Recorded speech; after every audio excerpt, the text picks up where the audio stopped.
தமிழ்நாட்டு மக்களுடைய உரிமைகளுக்காக.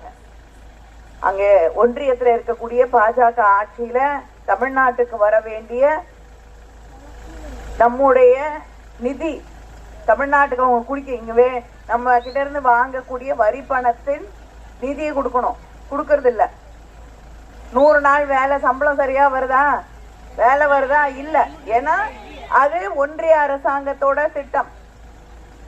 அந்த திட்டத்திற்கு காசே கொடுக்க மாட்டேங்கிறாங்க மோடி அவர்கள். ஆட்சி மாற்றம் வந்திருந்தால் நிச்சயமாக அந்த சம்பளமே 400 ரூபாயை உயர்த்தி தரப்படும் என்று நாங்கள் உங்களுக்கு உறுதியளித்திருந்தோம். ஆனால் ஆட்சி மாற்றம் வரவில்லை. இன்னைக்கு அதுக்கு ஒதுக்கீடு செய்யக்கூடிய பணத்தை குறைச்சிக்கிட்டே வராரு மோடி. இப்போ தமிழ்நாடு மட்டும் இல்ல, எல்லா இடங்களிலும் இன்னைக்கு அந்த 100 நாள் வேலை திட்டத்தை இந்தியா முழுவதுமே சரியாக நிறைவேற்ற முடியாத ஒரு சூழ்நிலையை உருவாக்கி இருக்கிறார்கள். தமிழ்நாட்டுக்கு நிதி கொடுக்கறதே இல்லை. இருந்தாலும் தமிழ்நாட்டு மக்களின் உரிமைகளுக்காக, தமிழ்நாட்டுக்கு நீதி கிடைக்க வேண்டும் என்பதற்காக தொடர்ந்து போராடி கொண்டிருக்கக்கூடிய முதலமைச்சர், நம்முடைய முதலமைச்சர் அண்ணன் தளபதி அவர்கள். நம்முடைய முதலமைச்சர் அண்ணன் தளபதி அவர்கள் சென்ற நாடாளுமன்ற தேர்தலிலே 2வது முறையாக தூத்துக்குடியிலே போட்டியிடக்கூடிய வாய்ப்பை எனக்கு அளித்தார்கள். சென்ற முறையை விட அதிக வாக்கு வித்தியாசத்திலே வெற்றி பெறக்கூடிய வாய்ப்பை நீங்கள் எனக்கு வழங்கி இருக்கிறீர்கள்.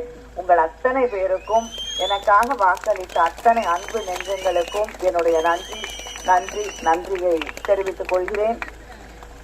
நம்முடைய முதலமைச்சர் அவர்கள் சமீபத்திலே அமெரிக்கா சென்று அங்கே இருக்கக்கூடிய தொழிலதிபர்களை எல்லாம் சந்தித்து நம்முடைய மாநிலத்திலே, தமிழ்நாட்டிலே வந்து அவர்கள் தொழில் தொடங்க வேண்டும், வேலை வாய்ப்புகளை உருவாக்க வேண்டும் என்று அந்த பயணத்தின் வழியாக வலியுறுத்தி பல்வேறு முதலீடுகளை தமிழ்நாட்டிற்காக பெற்று வந்திருக்கிறார்கள். அது மட்டும் இல்லாமல் ஒவ்வொரு நாளும் பல்வேறு திட்டங்களை தமிழ் மக்களுக்காக, தமிழ்நாட்டு மக்களுக்காக உருவாக்கி வழங்கி கொண்டிருக்கிறார்கள். உங்களுக்கே தெரியும், நீண்ட நாளாக தமிழ்நாட்டிலே மதிய உணவு திட்டம், தலைவர் கலைஞரின் ஆட்சியிலே அது உண்மையான சத்துணவு திட்டமாக முட்டையெல்லாம் வழங்கப்பட்டு மாற்றப்பட்டது.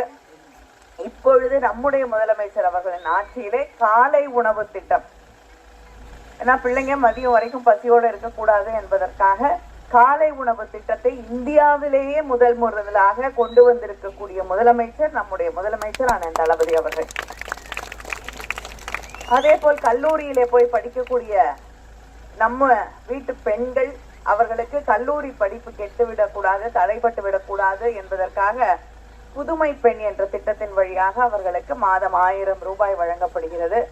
அதே போல இளைஞர்கள், நம்ம வீட்டில் இருக்கக்கூடிய இளைஞர்கள் கல்லூரியிலே போய் படிக்கக்கூடிய அந்த காலகட்டத்திலே பெண்களுக்கு மட்டும் 1000 ரூபாய் கொடுக்குறீங்க, எங்களுக்கு இல்லை என்று மாணவர்கள் கேட்கக்கூடாது என்பதற்காக தமிழ் புதல்வன் என்ற அந்த திட்டத்தின் வழியாக சமீபத்திலே 1000 ரூபாய் அவர்களுக்கு, அந்த மாணவர்களுக்கு வழங்கக்கூடிய திட்டத்தை உருவாக்கி தந்திருக்கிறார்கள். இப்படி ஒவ்வொருவருக்கும் எது தேவை என்று சிந்தித்து நாம் கேட்பதற்கு முன்னாலேயே அந்த திட்டங்களை எல்லாம் நமக்காக உருவாக்கி தந்து கொண்டிருக்கக்கூடிய முதலமைச்சர் நம்முடைய அண்ணன் தளபதி அவர்கள்.